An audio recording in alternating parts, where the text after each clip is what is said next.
আসসালামু আলাইকুম প্রিয় শিক্ষার্থীরা।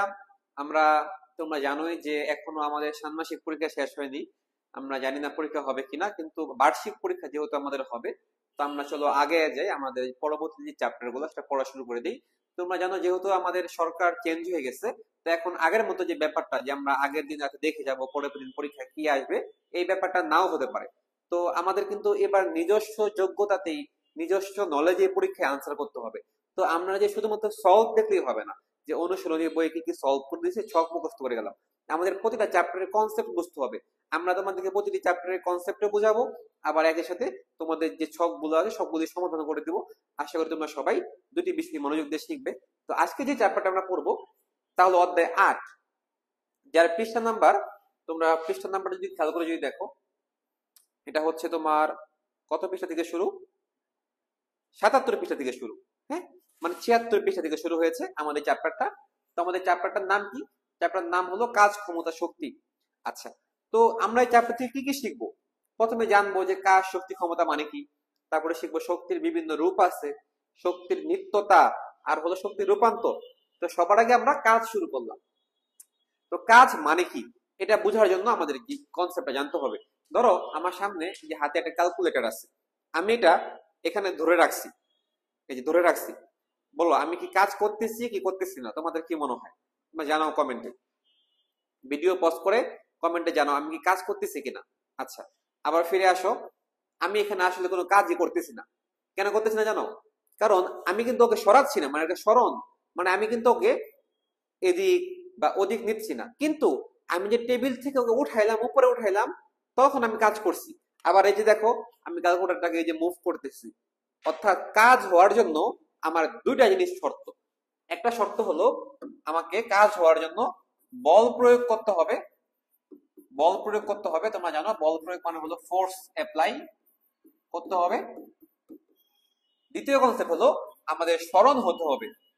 স্মরণ মানে কি? এই যে দেখো এস দিয়ে দেখানো হয়েছে যে আমি এফ এর মধ্যে একটা বস্তুর মধ্যে বল প্রয়োগ করে ওকে এখান থেকে মুভ করে এই পর্যন্ত নিয়ে আসছি, মুভ করছি।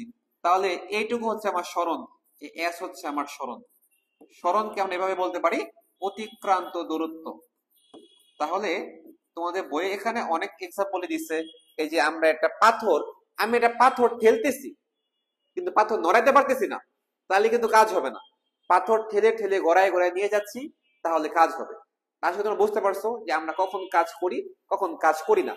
এই কাজ নির্ণয়ের জন্য আমাদের এখানে দেখো একটি সূত্র দেখানো হয়েছে, W equal to F S. এই দেখো, এই যে, অর্থাৎ কাজকে যদি আমরা বাংলায় প্রকাশ করি তাহলে কাজ হবে বল ইন্টু স্মরণ, এই গুণফলটাই হবে আমাদের কাজ। তাহলে এই সূত্র দিয়ে আমরা দেখবো আমাদের অঙ্ক করতে হবে। হ্যাঁ, আচ্ছা, এরপরে দেখো আমরা একটা কথা বলি। তোমরা সবাই পড়ছো না যে এই যে এই যে ইলেকট্রন, ইলেকট্রন যখন ঘুরে তখন কেন্দ্রের প্রতি একটা আকর্ষণ বল অনুভব করে। কেন? কারণ ইলেকট্রন হলো নেগেটিভ, আর কেন্দ্রে কি আছে? Nucleus, proton positive. ইলেকট্রন যখন ঘুরে, অথবা তুমি চিন্তা করতে পারো একটা সৌরজগৎ, হুম, সৌরজগৎ, যে সূর্যকে কেন্দ্র করে পৃথিবী ঘুরতেছে। তো পৃথিবী ঘুরতেছে ঠিকই, কিন্তু কেন্দ্রের দিকে কিন্তু ওর কোনো সরণ হচ্ছে না। মানে ওর কেন্দ্রের দিকে একটা বল কাজ করতেছে, আকর্ষণ বল কাজ করতেছে, কিন্তু ইলেকট্রন কি নিউক্লিয়াসে চলে আসে? কখনো আসে না। এই সূর্য কি আর কক্ষপথ ছেড়ে, এই পৃথিবী কি কক্ষপথ ছেড়ে সূর্যের কাছে চলে আসে? আসে না। তাহলে কেন্দ্রের দিকে একটা বল কাজ করে, কিন্তু সরণ হয় না। তো এখানে কোনো কাজ হয় না, ওরা ঘুরে ঠিকই, বাট কোনো কাজ হয় না। এই কথাগুলো কিন্তু আমাদের বই আলোচনা করছে, তোমরা জানো। এবার হলো শক্তি। আচ্ছা, তাহলে দেখো আমাদের যে আমি যখন কথা বলতেছি, হ্যাঁ, আমার কিন্তু কথা বলার জন্য আমার একটা শক্তি লাগতেছে। তো একটা কথা বলো, ওরা খেয়াল করো লাইনটা কি লিখছে, শক্তি হচ্ছে কাজ করার ক্ষমতা। মানে বলে না ওর শক্তি নাই, মানে ওর ক্ষমতা নাই, মানে একই কিন্তু কথাটা। ধরো আমি একটা ডাম্বেল উঠাবো, তো আমি উঠাতে পারতেছি না, কিন্তু ছোট বাচ্চা কি উঠাতে পারবে ডাম্বেলটা? পারবে না। কেন? কারণ ওটা করার সামর্থ্যটা ওর নাই। মানে ওটা করার জন্য যতটুকু এনার্জি দরকার ওটা ওর নাই। আমরা দেখো না, এনার্জি এনার্জি পাওয়ার জন্য আমরা গ্লুকোজ খাই, স্যালাইন খাই, শক্তি অর্জন করি যাতে আমরা কাজ করতে পারি। তাহলে আমরা কাজ করতে পারবো কি পারবো না, এটাই হচ্ছে শক্তি বা কাজ করার যে সামর্থ্য। এই শক্তি আবার ক্ষমতা একই, আসতেছি আমরা। তো আমরা শক্তি বলতে যা পড়লাম বোঝা বোঝা গেল। এবার হলো ক্ষমতা। ক্ষমতাটা একটু জাস্ট একটু ক্যালকুলেটিভ ওয়েতে বলতে হবে যে কাজ করার হার। দেখো হার কথাটা যখনই বলবো তার মানে হলো সময়ের সাপেক্ষে, সময়ের সাপেক্ষে কাজ করার হার। কিরকম ব্যাপারটা? ধরো তোমাকে আমি বললাম যে তুমি যে পাথর দিয়ে ইট ভাঙবা, দেখো না ইট বাঁধা কাজ করে, ছেলেরা কাজ করে, মেয়েরা কাজ করে। তো একজন কি করলো, 1 মিনিটে 1 মিনিটে 10টা ইট ভাঙলো, 10টা ইট। আরেকজন কি করলো, ওই 10টা ইট 30 সেকেন্ডে ভেঙে ফেললো, 10টা ইট ভাঙলো। তাহলে কার ক্ষমতা বেশি বলতো? যে 30 সেকেন্ডে 10টা ইট ভেঙে ফেললো। তাহলে সময়ের সাপেক্ষে আমার কাজ করার সামর্থ্যের একটা ব্যাপার আছে। মানে আমি টাইম আমাকে ডিফাইন করে দিবে যে আমার ক্ষমতা কতটুকু। একই সময়ে একই সময়ে যে যত বেশি কাজ করতে পারবে তার ক্ষমতা তত বেশি। তাহলে ক্ষমতার সংজ্ঞাটা কি? যে কাজ করার হার। হার মানে কি? সময়ের সাপেক্ষে আমরা যেটা নির্ণয় করব। তো এই জন্যই আমার কাজ করা যে সূত্রটা সেটা হলো ক্ষমতা সূত্রটা। পি মানে কি? পাওয়ার। তোমরা জানো পাওয়ার থেকে পি শব্দটা আসছে। Power equal to work by time. মানে একটা নির্দিষ্ট সময়ে আমি যে কাজ করব এটা হলো আমার মানে তোমার ক্ষমতা। এখন বলো কাজের একক কি? একক ইউনিট এটা হলো জুল। যে দিয়ে প্রকাশ করে জুল। হ্যাঁ, আচ্ছা, জুল যে দিয়ে প্রকাশ করে। আর সময়ের একক সবাই জানো সেকেন্ড, এসআই একক সেকেন্ড। তাহলে আমার এখন হলো কি জুল পার সেকেন্ড না, কিন্তু এটাকে আমরা ইউজ করব ওয়াট দিয়ে। ওয়াট, ওয়াট কি?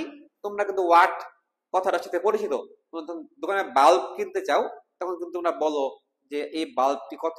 60 ওয়াট, আমাকে 60 ওয়াটের বাল্ব দেন, আমাকে 40 ওয়াটের বাল্ব দেন। তাহলে এই বাল্ব 60 ওয়াট 40 ওয়াট মানে কি? এটা হলো বাল্বের ক্ষমতা, কোন বাল্বটা অধিক উজ্জ্বল জ্বলবে। তাহলে আমরা এই ওয়াটটা পড়লাম এবং আমরা ওয়াট থেকে আরো কিছু সম্পর্ক জানবো। সেটা হলো যে 1000 ওয়াটে, 1000 ওয়াটে আমার হয় 1 কিলোওয়াট। তোমরা তো জানো 1 kilometre equal to 1000 metre. Same 1 kilowatt equal to 1000 watt. এই কিলোওয়াটের থেকেও আবার বড় একক হলো মেগাওয়াট, অনেক বড় একক।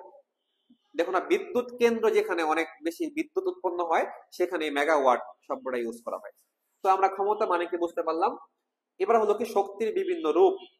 আচ্ছা, শক্তির রূপ অনেক রকম আছে, বাট আমাদের পড়ালেখাটা হবে গতি শক্তি নিয়ে। তো গতি শক্তি জিনিসটা কি? দেখো আমরা যে বল বল নিক্ষেপ করি, ঠিক আছে, খেয়াল করবা বল, ক্রিকেট খেলা বল নিক্ষেপ করি। তো বল কিন্তু তোমার অনেক রকম হয়। একটা তোমার প্লাস্টিকের বল হয়, আবার কাঠের বল হয়।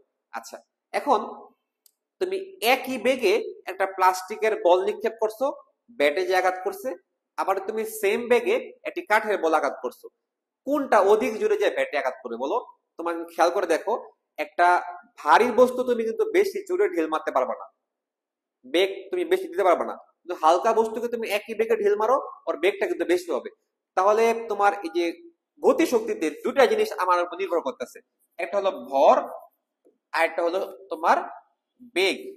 হ্যাঁ, ভর বেগ। তাই গতি শক্তি মানে হলো আমার একটা বস্তু, ধরো এই যে একটা গাছ আছে, গাছের ডালে আম আছে, এই আমটা কত বেগে ভূমিতে আঘাত করতেছে, মনে করো ভূমিতে আঘাত করতেছে। তো এটাই হলো আমার গতি শক্তি।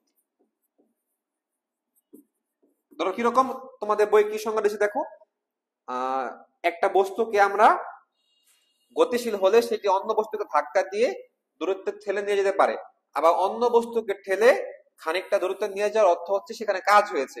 তাই আমরা বলতে পারি যে গতি শক্তি হচ্ছে এক ধরনের কাজ।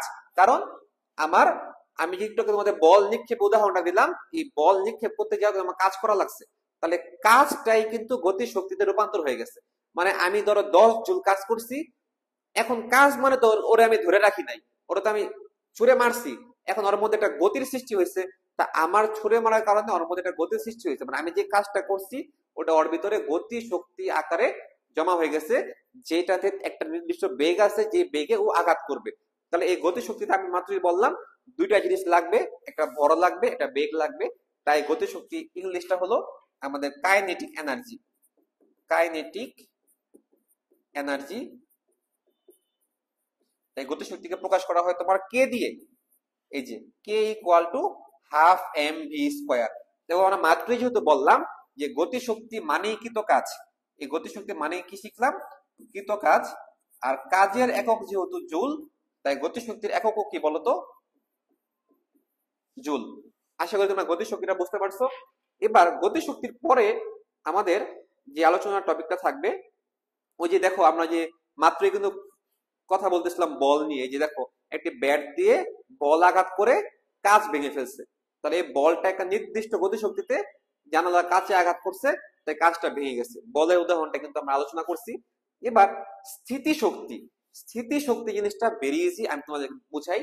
দেখো আমার হাতে একটা ক্যালকুলেটর আছে, এটা আমি আমার নিচের হাতে রাখছি, দেখা যায় কিনা। এবার এই হাত থেকে ক্যালকুলেটরটা উপরে উঠাইলাম, উঠাইছি না? আমি কিন্তু ওকে নির্দিষ্ট উচ্চতা উঠাইছি, ধরো এইচ উচ্চতা ওকে উঠাইছি। যখন আমি ওকে উঠাইছি, ওর মধ্যে একটা শক্তি জমা হয়েছে, যার নাম হলো স্থিতি শক্তি বা বিভব শক্তি। আমি যদি এখন এটাকে ছেড়ে দিই, দেখো ছেড়ে দিছি না, ওই বিভব শক্তিটা গতি শক্তিতে রূপান্তর হয়ে গেছে। তাহলে বিভব শক্তি কখন পাওয়া যাবে? যখন আমি কোনো একটা বস্তুকে একটি নির্দিষ্ট উচ্চতায় উঠাবো। এই কারণেই বিভব শক্তি, স্থিতিশক্তি আরেকটা নাম কি তাহলে? চলো আমরা দেখাই দেই। স্থিতিশক্তি আরেকটা নাম হলো বিভব শক্তি।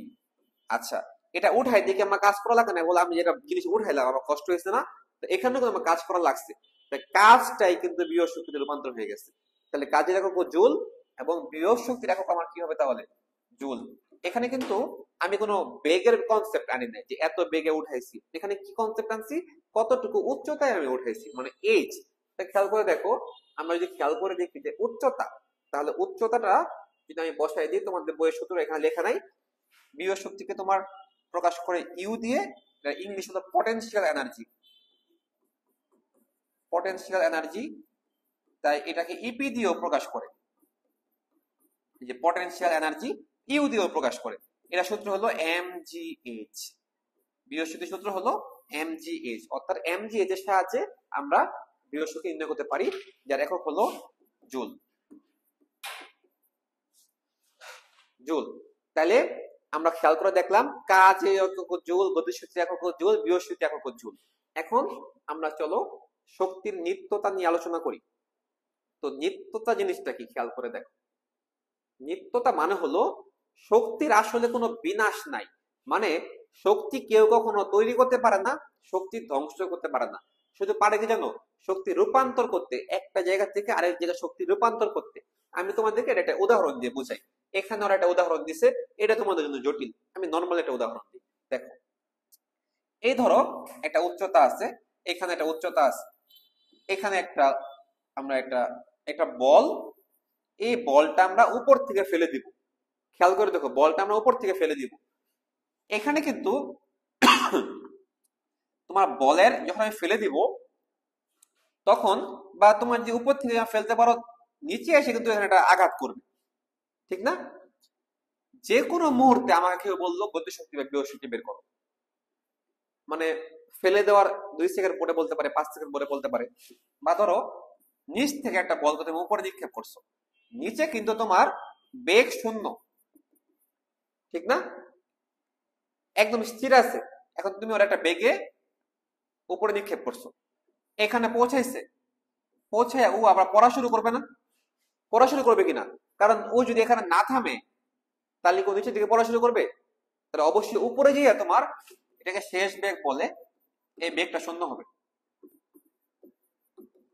আচ্ছা, আর নিচে কিন্তু তোমার খেয়াল করে দেখো, আমার শেষ বেগ শূন্য হলেও একটা আদি বেগ আছে, মানে একটা আদি বেগ আছে, মানে যে বেগে আমি নিক্ষেপ করছি, এটাকে বলা হয় তোমার ধরো 20 মিটার পার সেকেন্ড। কিন্তু নিচে কিন্তু এইচ নাই, এইচ নাই। তাহলে খেয়াল করে দেখো, এখানে বিভব শক্তি নাই, বিভব শক্তি নাই, কিন্তু গতিশক্তি আছে, কারণ বেগে নিক্ষেপ করছে, গতিশক্তি আছে। আর মোট শক্তি হলো এটা যোগফল, মোট এনার্জি হলো যে কাইনেটিক এনার্জি ইকে। তাহলে এখানে যোগ করলাম কিন্তু। এবার উপরে যেহেতু দেখো বেগ শূন্য, তার মানে গতিশক্তি নাই, বিভব শক্তি আছে, তাহলে এখানে তুমি যোগ করো আবার। ব্যাপারটা এমন হলো যে একদম টপে একটা শক্তি নাই, আরেকটা আছে, নিচে একটা শক্তি আছে, আরেকটা নাই। তা তুমি যখন যোগ করবা, এই নিচে মোট শক্তি যা আছে, উপরে মোট শক্তি তাই থাকবে। তাহলে আমরা কি দেখলাম? যে শুধু ওখানে না, এই যে কোনো মাঝখানে একটা র্যান্ডম পয়েন্ট দিলাম, এখানে কিন্তু বিভব শক্তিও আছে, গতি শক্তিও আছে। ওই দুইটা যোগ করলেও, অর্থাৎ প্রত্যেকটা পয়েন্টের বিভব শক্তি আর গতি শক্তির যোগফল সেম থাকবে, মোট শক্তি সেম থাকবে। তার মানে শক্তির কোনো কি নাই, তোমার বিনাশ নাই। শক্তি আসলে কি করে, তোমার একটা অবস্থা থেকে আরেকটা অবস্থায় রূপান্তর হয়। ওই যে বললাম, আমি উপরে তুলছি, এটা বিভব শক্তি জমা হয়েছে, ছেড়ে দিচ্ছি, ওটা গতি শক্তি রূপান্তর হয়ে গেছে। অর্থাৎ শক্তি এক অবস্থা থেকে আরেক অবস্থায় রূপান্তর হয়, কিন্তু শক্তির সৃষ্টি হয় না, বা শক্তি কেউ নষ্ট করতে পারে না। আচ্ছা, তাহলে আমরা এই যে রূপান্তর আলোচনা করলাম, আরো কিছু আলোচনা তোমাদের সাথে করি। ধরো আমি যে হাত বসতেছি, এটা কি হচ্ছে বলতো, গতিশক্তি। কিন্তু এখন গালে হাত দিয়ে দেখো, হাতটা গরম হয়ে গেছে, অর্থাৎ এখানে আমার যান্ত্রিক শক্তি তাপ শক্তিতে রূপান্তর হয়ে গেছে। দেখো, তারপরে ফ্যান, ফ্যান কি করে, বৈদ্যুতিক পাখাকে, হ্যাঁ, ফ্যানটা কি করে, বৈদ্যুতিক পাখাকে তোমার যান্ত্রিক শক্তি মানে বিদ্যুৎ শক্তি, সুইচ দিছি, বিদ্যুৎ শক্তি হয়ে গেছে কি আমার যান্ত্রিক শক্তি। তারপরে রাসায়নিক শক্তি কি, ব্যাটারির ভিতরে তোমার যেন নিকেল থাকে, ক্রোমিয়াম থাকে, ওই ব্যাটারি জ্বালাইলে আবার কি ফ্যান চলে। রাসায়নিক শক্তি বা যান্ত্রিক শক্তিতে রূপান্তর হয়ে গেছে। তাহলে যান্ত্রিক শক্তি সেগুলা যেগুলাতে আমার তোমার গতি থাকে, গতির ব্যবহার হয়। আচ্ছা, তারপরে সোলার প্যানেল, তোমরা খেয়াল করছো না, সৌর বিদ্যুৎ, অর্থাৎ তোমার আলো থেকে আলোক শক্তি, ওখান থেকে কারেন্ট তৈরি হয়, আলোক শক্তি চলে গেল কিসে, বিদ্যুৎ শক্তিতে। তাহলে এখানে আমাদের একটা চার্ট দিচ্ছে যে কিভাবে বিভিন্ন শক্তির আমরা রূপান্তর করতে পারি, এক শক্তি থেকে আরেক শক্তি রূপান্তর করতে পারি। তো এই হচ্ছে আমাদের কাজ, শক্তি ক্ষমতা চ্যাপ্টারের কনসেপ্ট। এই চ্যাপ্টারে যা যা কাজ আছে আমাদের, সেটা নিয়ে আমরা আলোচনা করব তোমাদের পরবর্তী ক্লাসে, যে কি কি ছক আমাদের পূরণ করে শিখতে হবে।